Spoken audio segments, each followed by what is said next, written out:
오늘 제목이 이 구속사를 완성하는 영전하는 언약이에요. 이게 모든 제대로 된 설교라고 하면은 이 범위 내에 다 있습니다. 이게 구속사도 있죠. 언약이 있죠. 그러니까 구속사 언약. 근데 이게 가장 중요한 핵심을 우리가 잘 모를 수가 있어요. 교회를요, 10년 아니라 다시 태어나서 100년을 다니더라도요, 가르침을 받지 못하면은요, 모르는 채 그냥 끝날 수 있어요. 왕국 복음이 온 세상에 전파되어야 마지막이 온다라고 말씀하신 그 왕국 복음의 핵심이 구속사가 완성되는 이 영원한 영존하는 이 언약과 관련된 말씀이 이 왕국 복음이에요, 복음. 근데 이런 용어가 과거에도 그랬지만도 이 교회 안에 보편화되어 있질 않습니다. 그냥 행복해지는 길, 성공할 수 있는 길, 우리가 어떻게 하면 축복을 받느냐, 이런 얘기는요, 아주 어린애의 수준에 속한 유치한 단계예요, 이것은. 그러니까 장성한 이 수준이라고 하면은 선과 악을 분별해야 되는데, 이 영원한 하나님의 이 왕국의 진리를 모르잖아요. 모르면은 장성한 자가 안 돼요. 그러니까 지난번에 다 말씀드렸기 때문에 뭐 알죠, 이거요. 이 일곱 인과 일곱 나팔은 서로 다른 각도에서 말을 한 것이지 이것이 서로 연결된다는 게 아니에요. 왜 그런가 하면은 역사적으로 어떻게 전개가 되느냐를 땅의 입장에서 보여준 것이 이 일곱 나팔이라는 것이지, 일곱 인이 끝나고 난 뒤에 일곱 나팔이 있다. 이건 다 엉터리입니다, 엉터리. 왜냐하면 일곱 인 자체가 이 마지막 때에 일어나는 모든 일을 다 포함하는 거예요. 이 요한계시록의 가장 중요한 이 일곱 인은요, 이 요한계시록 전체입니다, 전체. 그러니까 인을 뗀다는 말은 알 수 있도록 보게 한다는 얘기입니다. 이것은 예수님이 어린 양 십자가에 달다가 그 언약을 완성하신 그 예수님만이 마지막 때 어떻게 하나님의 왕국이 구속사가 완성되느냐를 알려준다는 거예요. 그러니까 전체 다 보게 한 것이지 부분을 보게 하고 또 일곱 나팔이 이어진다는 말이 아니에요. 계시록 8장 초까지가 일곱 인이라고 보통 얘기를 하는데 거기까지만 봐도 요한계시록 전체 얘기를 다 하고 있지 않았어요. 다 하고 있는 거지. 일곱 인만 알아서는 모르고 일곱 나팔이 더 지속되어야 예수님이 오신다. 이 말은 틀린 얘기예요. 이미 일곱 인 중에서 여섯째 인을 뗄 때에 예수님이 공중재림을 해야 해요. 공중재림 하잖아요. 근데 왕들과 그 부자들이 땅굴 속에 숨으려고 수리하면서 공중에서 그분이 나타난다는 것이 나타나고 있죠. 이미 일곱 인에 그것도 마지막이 아니고 여섯째 인에 나타나고 있는 거예요. 근데 여섯째 인이 끝나고 난 뒤에는 이게 하나의 부록적인 설명이에요, 이거는. 여섯째 인으로서는요, 이미 마지막 예수님의 재림까지 다 얘기를 한 거예요, 실상은. 거의 다 얘기를 한 것인데, 여섯째 인이 끝나고 나니까 어떤 일이 일어납니까? 14만 4천이 인을 받음으로써 구원받는 역사가 있지 않았어요? 있다. 그걸 왜 여섯째 인이 끝나고 난 뒤에 보여줍니까? 이걸 보여주는 것은 14만 4천이 천사의 인을 맞고 마침내 그들이 흰옷을 입고서 새 예루살렘 성에 들어가는 것이 추수의 완성이라는 것. 종말이 어떻게 돌아가는, 세상 종말이 어떻게 돌아가는가를 구경시켜 주는 게 아니에요. 일곱 나팔을 읽어보면 세상 종말이 어떻게 되는가를 볼 수 있지 않으세요? 있잖아요. 적그리스도가 나타나고 막 위에서 말이 우박이 떨어지고 뭐 적그리스도의 왕자가 어두워지고 하는 그런 또 아마겟돈 전쟁이 일어나고 하는 거는 어디에서 구체적으로 보여주는 겁니까? 땅에서 일곱 나팔의 시리즈 속에서 보여주는 것이지, 도움이 되도록 이런 큰 재앙이 있으니까 준비하라고 그렇게 보여주는 것 뿐이지, 이미 일곱인은요, 추수를 중심으로 하나님께서 이루실 하나님의 왕국의 완성을 보여주는 것이 이 일곱인의 목표예요. 그래서 14만 4천이 거둬진다고 하는 말은 새 예루살렘 성이 24장로가 완성된다는 거예요. 24장로가 완성된다는 걸 보여주는 것이 하나님의 왕국이 완성되려면 강요가 이루어져야 되거든요. 강요가. 통치 체계가 이루어져야 되거든요. 그것을 중점으로 해서 보여주는 사건이 7인의 역사로서 이건 예수님이 인을 떼심으로써 보여주신 거예요. 이것은 마지막 때 일어날 굵직굵직한 상의를 얘기하는 게 아니라 하나님의 왕국이 어떻게 완성되는가를 7인을 통해서 보여주는 거예요. 5째 인을 뗄 때에 순교자들이 많이 나타나고 6째 인을 뗄 때에 공중재림과 아울러서 이제 준비되는 것이 뭡니까? 천사들이 인을 치잖아요. 천사들이 인을 쳐서 그들이 이제 광야에 가서 양육이 됨으로써 그들이 무슨 옷을 입어요? 흰 옷을 입고 새 예루살렘 성으로 들어가는 것을 보여주는 내용이 7인의 역사예요.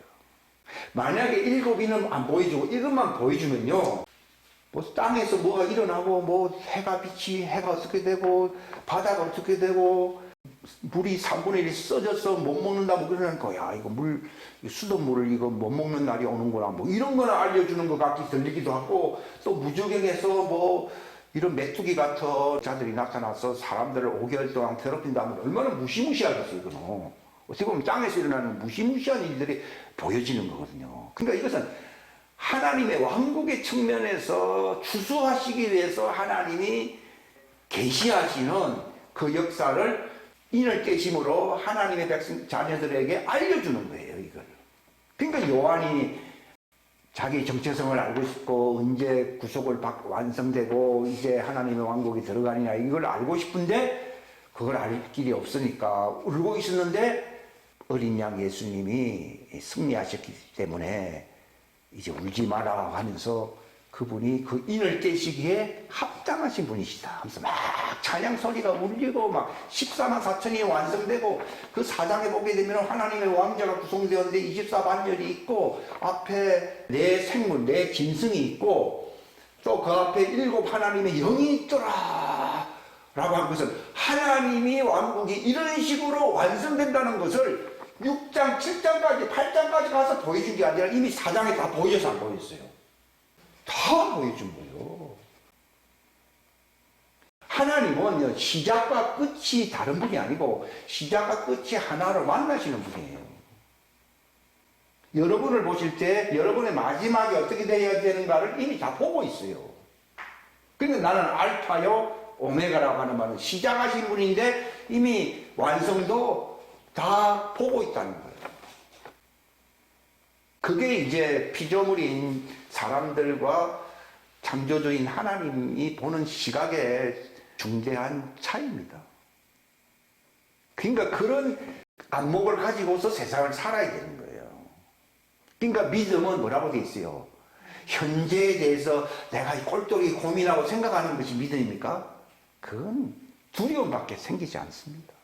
믿음은 저 완성된 그 어떤 작품이 있거든요. 그것을 바라보고 목표대로 향하여 바울이 나아가는데 아직 현실 속에서는 이루어지지 않았기 때문에 다 이루어졌다 함도 아니라고 하지만은 이미 하나님의 계획상으로는 이미 완성된 거예요.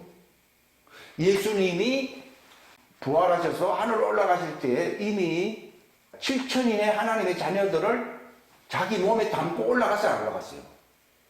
올라갔다고. 예수님은 알파와 오메가거든요. 이미 추수가 완성된 걸 보여주시면서 하늘로 가신 분이시거든요. 그게 바라는 것의 실상이에요. 저는 옛날에 뭐 이렇게 심리적으로 미래를 열심히 바라보면 미래를 추구하면 현실이 달라집니다. 이런 설교를 하는 것이 그게 과연 성경적인 것인가에 대해서 의문이 많았어요. 그 해석을 잘못하고 있는 거예요. 이미 예수님은 피조물이 아니라 하나님이시기 때문에 이미 시작부터 마지막까지 다 보고 있어요. 그렇기 때문에 이건 다른 종교에 믿음이 있어요. 다른 종교가 믿음이 없어요. 있지만도 예수의 믿음이라고 쓰는 거거든요. 아담의 믿음도 아니고 불교인들의 믿음도 아니고 세상 사람들의 어떤 믿음이 아니고 그런 믿음은 다 갖고 있어요. 그런 믿음이 아니라 예수 그리스도의 믿음이다 이 말이에요. 예수 그리스도의 믿음은 시작하신 분이 그 마지막까지 이미 다 완성된 것을 다 시간을 이렇게 돌릴 수도 있어요. 하나님은 시간을 공간처럼 이동을 시킬 수 있어요. 이렇게 돌리는 거예요. 그러니까 요한계시록 4장에 보면은 이미 하나님의 왕국이 완성된 형태가 이미 나타나지 않았어요. 그 옛날에 참 이상하더라고. 24장로가 뭔가. 근데 나중에 알기로는 24장로는 12사도와 12지파가 이제 부활체로서 새 예루살렘 성에 들어갈 때 그게 완성된다. 아, 그러면 요한계시록 마지막이 한 20장 근처에 나와야지. 왜 요한계시록 4장에 나오고 왜 5장에 나오냐. 이게 나는 이해가 안 갔어요. 아, 하나님이 시간을 이렇게 움직이시는 거예요. 그러니까 요한계시록을 마치 현실 속에서 일어나는 일처럼 이렇게 끝을 처음 것이 되게 할 수도 있고 처음 것이 마지막으로 돌아가게 할 수 있는 분이에요. 이것을 하나님이 딱 보여준 거야. 아, 이렇구나. 이렇게 해서 요한계시록이 이런 식으로 해석이 되어야 되는 것이구나 하는 걸 알게 되는 거예요. 그러니까 우리 믿음도 현실에 안달해 하는 모습이 아니고요. 이미 완성되는 거예요. 그러니까 믿음의 창시자시요 뭐라 했어요? 완성이라고 나와요. 이미 믿음 하면은 시작도 있지만 끝도 다 있다는 거예요. 그래서 그 끝을 목표로 삼아라는 거예요. 하게 되면은 우리의 삶이 성령님께서 그 끝을 하나님이 원하시는 그 목적을 향해서 이렇게 상황을 바꾸시면서 인도하신다는 거예요. 이걸 성령의 인도를 받는다라고 표현한다고요. 그러니까 무조건 내가 뭐 가만히 있고 뭐 기도만 좀 하니까 하나님 나를 인도하시겠지. 보통 그렇게 생각하거든요. 그게 아니라 우리가 진리를 안다는 것이 참 중요하다는 것이요. 하나님은 하늘에 계신 우리 아버지라고 하지만도요. 이게 믿음이 있으면요. 그 하늘과 땅이 이렇게 평행선으로 우리가 하늘로 올라가고 이렇게 하나님의 왕국이 이 땅에 임하신다 그러잖아요. 이렇게 될 수 있어요.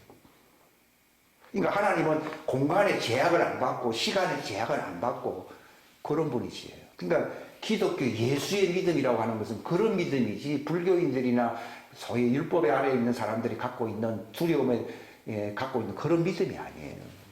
그래서 믿음의 신비라 이렇게 표현을 하고 있어요. 이것은 아담이 가졌던 믿음도 아니고 어떤 유명한 위인들이 가졌던 믿음이 아니라 만물을 창조하셨고 언약을 시작하셨고 그 언약을 완성하시는 이 하나님의 왕국을 완성하는 그분의 생각 속에 들어가 있는 믿음이에요. 그러니까 그분의 말씀을 이렇게 지키게 되면 시간을 이미 초월했어요.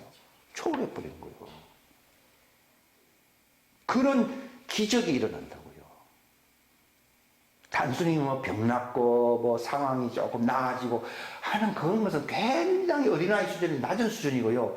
이미 믿음을 갖게 되면은 내가 아직 부활도 안 했고 예수님이 재림도 안 했고 내가 하나님 왕국에 들어간 것도 아닌데 그 믿음과 연합돼 버리면은 내 육체의 한계를 벗어나요. 벗어나서 부활처럼 이미 하늘의 보좌에 앉은 바. 바울이 에베소 2장에 뭐라고 돼 있어요? 우리가 그리스도와 함께 어떻게 됐다고요? 보좌에 앉힌 바, 자리에 앉힌 바 됐다고요. 이게 어린아이의 수준에서는 전혀 이해가 안 가요. 근데 이걸 알게 되면요, 세상 돌아가는 거라든지 세상에 뭐 먹고 사는 이런 문제라든지 이런 것이 별로 재미가 없어요. 그게 되어야만이 세상과 인연이 끊어지죠. 믿음의 수준이 아직 거기에 미치지 않는데, 내가 극히 뭐 수련한다고 해서 일시적으로는 뭐 모양새는 갖출 수 있을지 모르지만은 그것이 생활로서 삶으로서 열매를 맺을 수가 없어요. 그러니까 믿음은 바라는 것에 그 열매가 완성이 된다. 실체라는 말은 그게 완성된다는 걸 끝을 얘기해 주고 있는 거야. 그리고 믿음은 보지 못하는, 지금은 볼 수 없는 것이지만도 그 모든 게 하늘에 속한 것을 우리가 눈으로는 못 보잖아요. 이미 다 볼 수 있는 것 같은 증거를 갖게 한다는 거예요.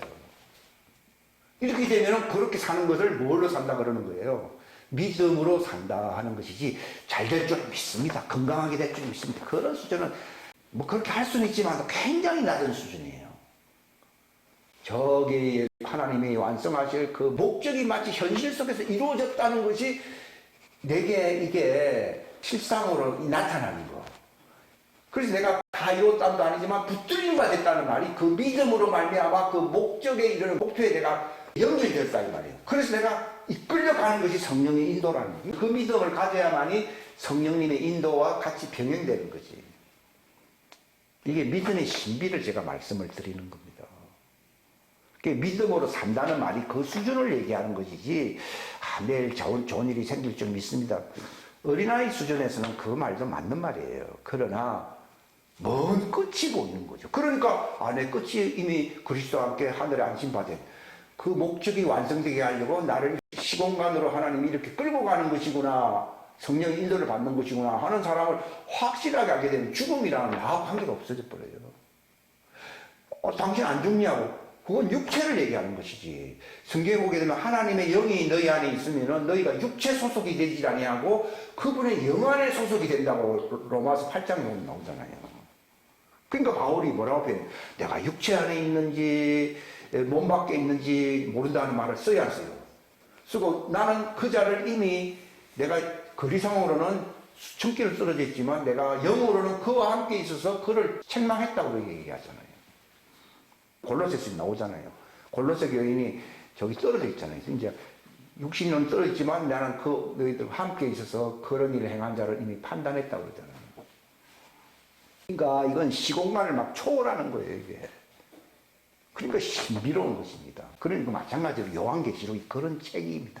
자꾸 역사적으로 100년 지나면 200년이 있고 200년이 지나면 뭐 몇백 년이 있고 500년이 지나면 뭐 1000년이 있고 그런 걸 얘기한 5장보다는 6장이 뒤에 있고 7장은 6장 뒤에 있고 그거 모르는 사람 어디 있어요? 1, 2, 3, 4만 하면 다 아는 거.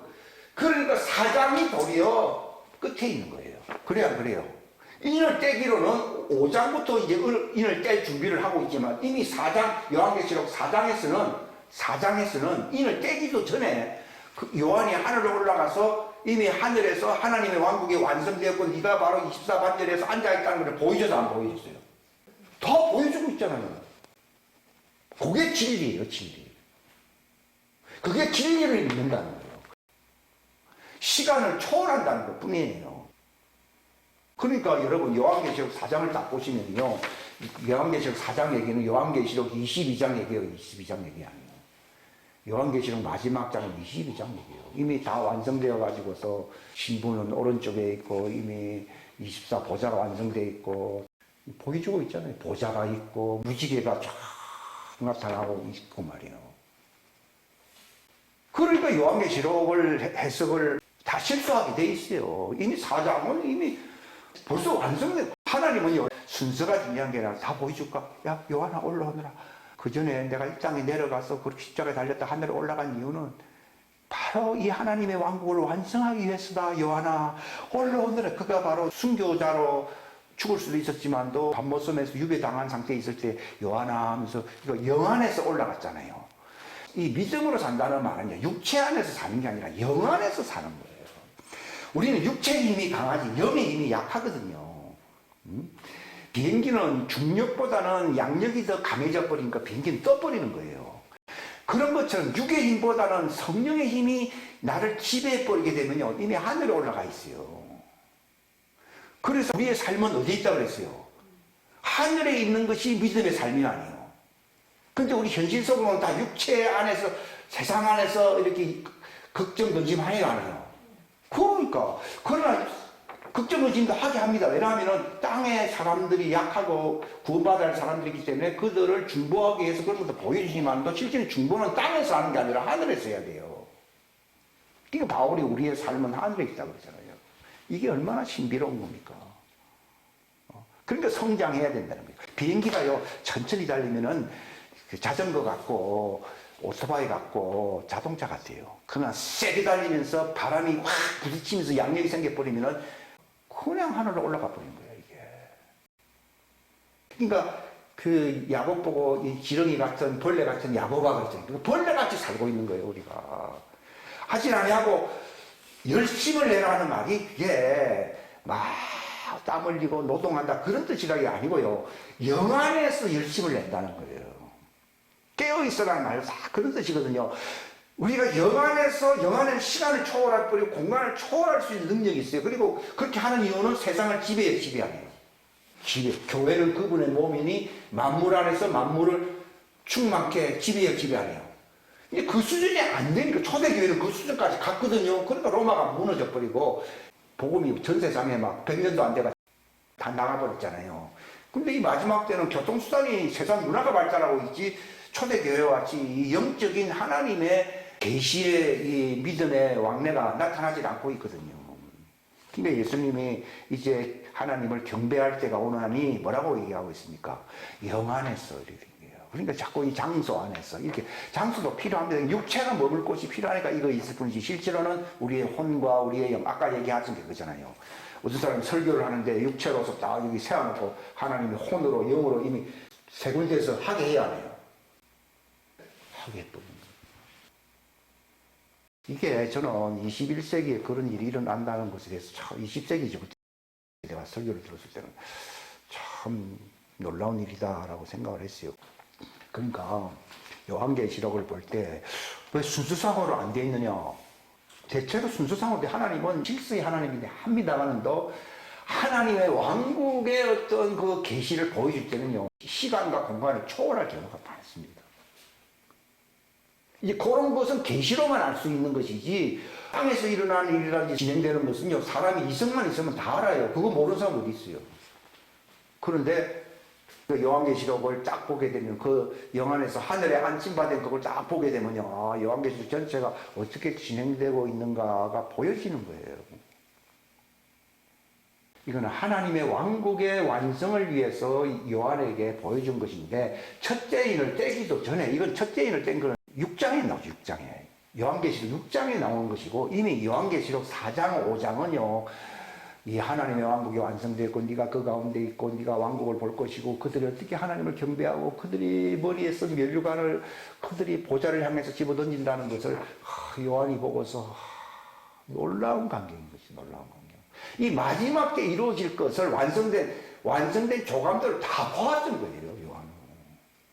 근데 이런 일이 어떻게 이제 역사적으로 진행될 것인가를 알려주려고 첫째 인을 떼니까 첫째 인부터 넷째 인까지는 네 짐승이 나오고 그 다음에 이 이후에 이 많은 순교자들이 나오게 되고 그리함으로써 그들에게 흰 예복을 줘서 내가 올 때까지 그냥 기다리고 있으라. 네 동무가 숫자가 찰 때까지 기다리고 있으라 그랬거든요. 왜 그런가 하면 순교자들이 언제 많이 나타납니까? 이 나팔상으로 보면은 이 다섯째 나팔은 첫째하고 여섯째 나팔은 둘째 화일, 화이 해놨죠. 나타나거든요. 이때 이제 순교자들이 물론 과거에도 많이 있었어요. 있고 그 이후에도 계속 나타납니다. 왜 순교자들의 숫자가 차야 되느냐? 예수님을 십자가에 못 박는 그 죄에 대한 대가 피를 자기들 후손에게 돌리라 그랬잖아요. 하나님 보고 큰 소리 빵빵 쳤잖아요. 그러니까 그 피를 채워야 되는 거예요. 구원받아야 할 사람들마저도 그들이 흑암편에 서가지고 예수님을 대항했어요, 안 대항했어요? 대항했거든요. 그러니까 나중에 그 사도행전 시대에 보면은 그때 반대했던 사람들이 이제 돌아온다는 얘기가 그들이 순교의 피를 흘려야 되는 거예요. 하나님이 요구하시는 그 분량이 차야 되거든요. 그 피가 찰 때까지 순교자들 보고 있으라고 한 거예요. 그러니까 많은 순교자들이 나와야 되는 거예요, 실상은. 그 순교자들의 피가 차야만이 예수님이 오신다는 거예요. 그러니까 이 순교자들의 피를 채워야, 그 요한계시록 17장이나 14장에 보면 그 피를 채운다는 말이 나오잖아요. 그러니까 우리가 성경을 읽어봐야 왜 재미가 없는가 하면요. 하나님의 계시의 영이 빛이 자기 속에 안 들어오니까 성경이 재미가 없는 거예요. 사람들은 만화책은 밤이 맞도록 보잖아요. 그거는 육신의 감각을 자극하니까 그 감각이 잠을 자지 못하게끔 이렇게 하는 것이에요. 재미가 나는 거죠. 마찬가지로 그 감각의 재미를 초월하려고 그러면요. 하나님의 계시의 이 지혜의 영이 내 혼을 완전히 그걸 술취한다고 얘기하고 있어요. 우리가 새술에 취했다 하는 말은요. 그 세계 속에 들어가야 이게 성경이 이게 꿀같이 달아요. 그러니까 무조건 성경을 억지로 보면요. 자게 돼 있어요. 그리고 하늘의 사정을 땅의 것을 말해도 너희는 모르는데 하늘의 것을 말하면 어떻게 너희가 믿겠느냐. 예수님이 말씀한 것처럼요. 예수님은 하늘의 것을 보여주려고 복음이라면서 하늘의 것을 보여주는 거예요. 땅의 것이라는 말은 율법을 얘기하는 거예요. 율법을 통해서 장수하는 법이라든지 또는 우상 숭배자들은 어떻게 된다. 그런 비법은 땅에 속한 거예요. 이거 땅에 속한 율법을 대해서 얘기해도 너희가 모르는데 하늘에 속한 것을 말하면 어떻게 믿겠느냐 했거든요. 그러니까 성령 충만이라고 하는 것은요, 땅에 속한 율법 아래 있는 사람들에게 적용되는 게 아니고, 이게 하늘에, 저희는 하늘에서 나타나요. 신뢰자 요한은 땅에서 난 자, 여자에게, 여자라는 말은 땅을 얘기하는 것이고, 남자라고 하는 것은 씨를 얘기하는 거예요, 씨. 씨도 두 가지가 있잖아요. 율법의 씨가 있고, 새 언약의 복음의 씨가 있거든요. 그러니까, 땅의 것만 알아갖고도 율법을 모릅니다. 율법도 천사를 통해서 하나님 주신 것이 있기 때문에 그것도 그 영을 계시를 받아야 되는 거예요. 그걸 모르면은 땅의 것이 어떻게 전개될 것인가. 그러니까 예레미야나 이사야 같은 사람은 다 여자요 종들이었지만도 천사를 통하여 전해준 이 하나님의 법이잖아요. 하나님의 법에 대해서 관심이 많았기 때문에 이 하나님의 법은 율법은 복음의 모형이잖아요. 그러니까 믿음을 갖게 되는 거예요. 마치 달빛을 통해서도 그 계시를 받잖아요. 햇빛만으로 받으면 좋은데 햇빛은 이 새 언약을 표현하고 있고 달빛은 율법의 언약을 얘기하는 거예요. 그래서 다른 햇빛의 모형인 것처럼 율법은 복음의 모형이라고 로마서 2장에 나와 있어요. 그래서 누가 율법 아래에서 구원받는가 하면 율법의 계율을 잘 지킨다 그런 말이 아니라 율법을 통해서 복음을 바라봐야 안 바라봐요. 바라보는 거예요. 마치 달빛을 통해서 아 해가 있구나. 그 해에서 반사된 빛이구나. 이렇게 해서 믿음을 가지듯이요. 그게 이제 율법 아래에 있는 사람들이 믿음으로 구원받는다는 것이에요. 그러나 햇빛 그 자체에 속한 자는 그 여자가 하늘에 왜 있습니까? 해를 입고 있는 거예요. 이게 예수님의 신부로서 남자를 얘기하는 거예요. 그러니까 성경에 사람들이 잘못 해석하는 부분이 무엇인가 하면은 두 여자가 매를 갈고 있음에 하나는 데려감을 당하고 하나는 버려둠을 당한다 그러니까 아, 하나는 구원받고 하나는 구원 못 받는구나. 그게 아니고 두 여자가 매를 간다는 말은요. 추수와 관련된 것이거든요. 추수에 대해서 주님을 다 기다려. 기다리는데 복음의 씨를 해를 입을 여자는 해가 있는 하늘에 가고 다른 빛을 갖고 있는 여자는 그냥 땅에 있고 이 말이에요. 다 구원을 받는데 땅에 있다 그 말이에요. 우리가 또 잘못 해석한 게 열처녀 비유잖아요. 그러니까 다섯 처녀는 기름 준비해서 그러면 그릇이라고 딴 그릇이 있었거든요. 근데 그 다른 나머지 어리석은 여자는 율법 아래 있는 땅에 속한 자는 하늘에 속한 자보다는 어리석다는 얘기지 세상 사람보다 어리석다는 얘기가 아니에요. 그릇에 기름을 가진 여자는 빛의 자녀, 해를 입고 있는 여자를 얘기하는 거예요. 그러나 기름을 준비하지 못하고 등만 갖고 있다고 그랬잖아요. 근데 이게 잠언서에 보게 되면은 사람의 영은 여호와의 등이다 이렇게 나오잖아요. 그러니까 등은 갖고 있는데 기름을 붓질 못한다는 얘기. 그 말은 무슨 말인가 하면은 기름이 필요 없다 그런 게 아니라 네가 받아야 할 기름은 다른 데서 받아야 된다는 거예요. 그 파는 자에게 가서 사라 그랬죠. 그거는 그들이 사러 갔잖아요. 어디로? 그 광야로 갔어야 안 갔어요. 그들은 광야에서 그 생기를 받아요. 받잖아요. 그게 오순절을 경험한 사람은 육체 안에서 그릇으로 그걸 준비하는 사람이고요. 네 기름은 없다고 하는 얘기는 그 파는 자에 가서 사라 그랬잖아요. 그러니까 그들이 광야로 나갔을 때는 이미 예수님이 공중재림으로 문이 닫혀버렸다고 되어 있잖아요. 지상재림을 맞이해야 될 자들을 나머지 어리석은 다섯 여자라고 얘기하는 것이지 다섯 여자는 구원 못 받고 한 여자는 올라가니까 구원 받고 땅에 그런 얘기가 아니에요. 한 여자는 그리스도의 신부고 한 여자는 하나님의 신부예요. 하나님의 신부라는 말은 그 하나님의 왕국에 채용된 자들을 얘기하는 거예요. 요즘 말로 공무원이라고 할 수 있죠. 그들은 뭘 갖고 있어요? 그렇게 기다리는 것은 그들에게는 공의가 있고 긍휼이 있고 또 신실하다 그랬잖아요. 이것이 바로 지상재림 하실 때에 하나님의 왕국을 지키기 위해서 그 문으로 들어가야 돼요. 그러니까 하나님의 왕국의 그 핵심이라고 할 수 있는 새 예루살렘 성이 동서남북 12문으로 되어 있어요. 그게 바로 지파의 문이라고 되어 있잖아요. 이스라엘 12지파의 문이라고 되어 있는데 그 지파의 이름 그게 바로 그들이 그 하나님의 왕국을 지키는 사람으로, 공무원으로. 공무원이 왜 있습니까? 나라를 지키고, 이 국가를 지키고, 이 지역을 지키는 자들이 공무원이잖아요. 그들이 그거 지키려고 그 12문으로 들어가는데, 예수 그리스도의 신부는 12지파의 문이 아니고, 동문 쪽에 있는 요셉의 문이 있지 않으세요? 요셉의 문으로 들어간다고 되어 있어. 그 예수님도 지상 사역하실 때 항상 저기 사마리아로 오면 서문으로 들어가기, 서문이 아니기 때문에 예수님이 저기 벳바게로 해서 동쪽 문으로 들어가서 안 들어갔어요. 들어간 것은 그분은 하나님의 아들이고 나는 그리스도의 신부를 데리려고 오신 분이라고 하는 것을 보여주는 거예요. 내가 신부 되려고 노력한다 그러면요, 신부가 되기는커녕 완전히 이상한 사람이 됩니다.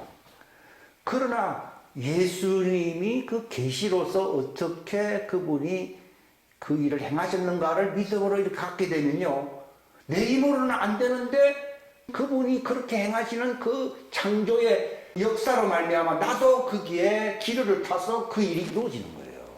그게 믿음으로 산다는 얘기가 그런 뜻이지, 내가 이 땅에서는 아직 안 됐지만 뭔가 돼보려고 노력을 많이 하면 대부분 사람들이 그렇거든요. 그럼 안 됩니다. 이렇게 해도 안 되고 저렇게 해도 안 되고 안 되는 거예요.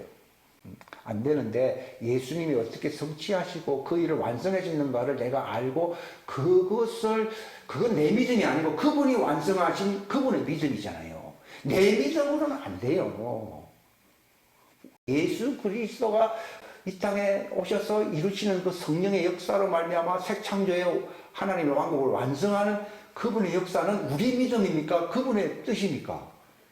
그 믿음이라는 말이나 뜻이나 같은 말이에요. 그분의 뜻이잖아요. 우리 뜻으로는 안 되잖아요. 근데 우리가 신앙생활 한다는 것은 내 힘으로 뭔가 해보려고 하는 겁니까? 그분의 뜻을, 그분이 행하신, 완성하신 그 뜻을 내가 말씀을 통해서 믿음으로 가지 안 가져요. 가지는 연습이 이게 기름을 자꾸 붓는 거예요. 그러면 예수님이 그러죠. 내 살을 먹고 내 피를 마신다는 말도 바로 예수님 안에 있는 생명수를 얘기하거든요. 말씀이 생명수잖아요. 피도 생명수고. 그걸 자꾸 마시게 되면은 네가 세상에서 혈육으로 또는 친구들과 더불어 살려고 했던 너의 삶이 끝나야 끝나요. 끝나고 내가 아버지로 말미암아 아버지에 이끌려서 그 일을 완성하는 삶을 살았듯이 너희들도 나와 더불어 살아야 살아요. 살게 된다 이렇게 말해요. 요한복음 6장에 보면은 내 살을 먹고 내 피를 마신다. 그러니까 우리가 성찬식을 아무리 행해도요, 이거 연습만 하면요 서로 방해가 되기 때문에 안 하거든요. 그러니까 이제는 그 말씀을 영으로 자꾸 마셔야 되는 거죠. 우리가 설교를 하는 목적도 거기 경지에 이르게 하려고 하는 것 뿐이에요.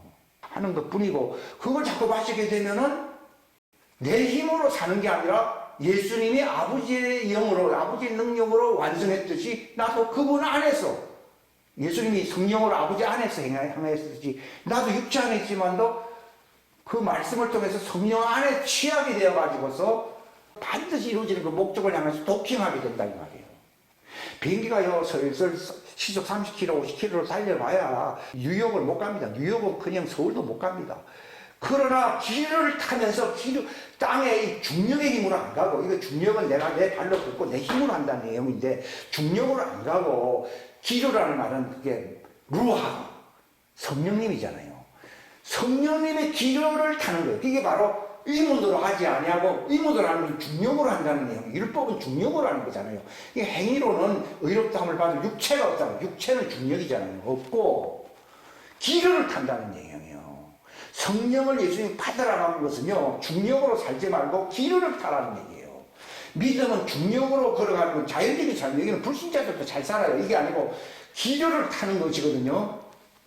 그러면은 육신적으로는 나는 이렇게밖에 살 수밖에 없는데, 기류를 타게 되면은 천국도 간다 이 얘기예요.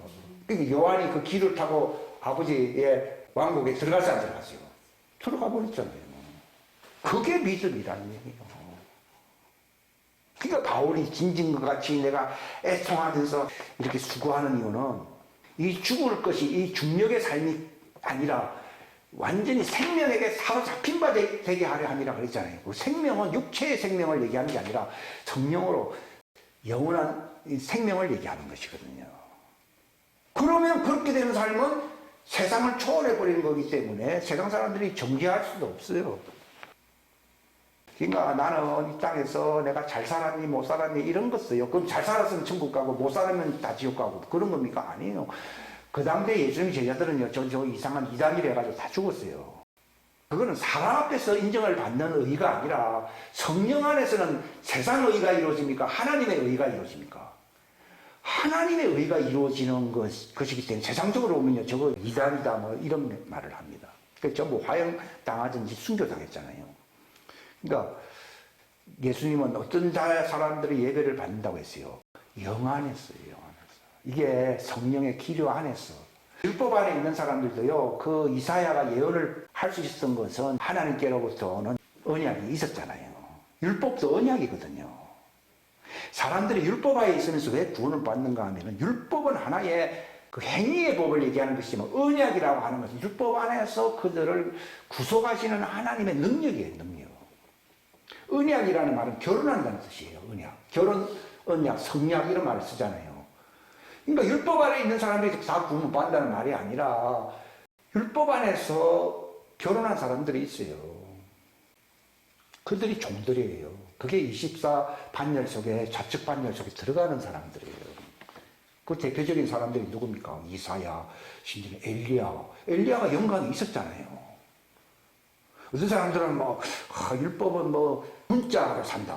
문자로 살아서 구원받을 사람 아무도 없어요. 근데 그들은 달빛 아래에 있었잖아요. 그러므로서 그들을 햇빛을 기다리고 있는 사람들이거든요. 그렇기 때문에 이 일곱인이라는 것이 왜 중요한 것인가 하면 이 전체를 다 보여주는 하나님의 구속사의 그 체제를 보여주는 것이에요.